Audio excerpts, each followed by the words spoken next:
और आप देख रहे हैं joke show.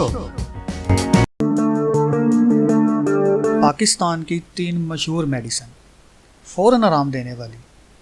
Number 1 Panadol, number 2 Disprin और नंबर 3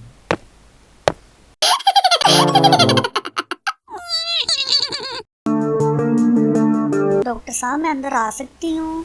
वेट प्लीज। 70 किलो। फिटे मुंह।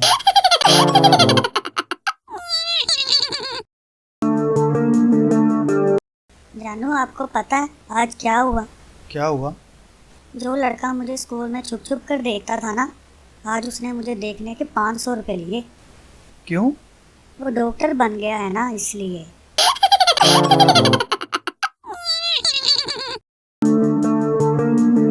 चलो कोई बात नहीं, अगर डॉक्टर फीस 1000 रुपये भी मांगे ना तो दे दो, क्योंकि अल्लाह नाराज़ हो जाए ना तो डॉक्टर के पास भेजता है, और डॉक्टर नाराज़ हो जाए तो सीधा अल्लाह मियाँ के पास भेज देता है।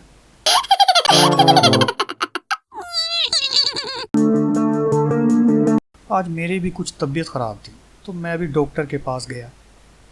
डॉक्टर साहब ने दवाई दी और एक इंजेक्शन भी लगाया। ये तो अच्छी बात है।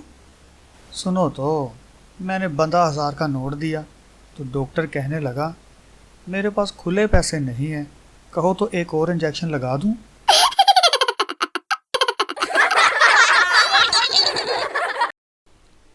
अगर आपको हमारी वीडियो पसंद आई है तो हमारे चैनल को सब्सक्राइब लाजमी करें और मज़ीद वीडियो देखने के लिए बेल पर लाजमी क्लिक करें ताकि हमारी वीडियो सबसे पहले पहुंच सके आप तक। Thanks for watching.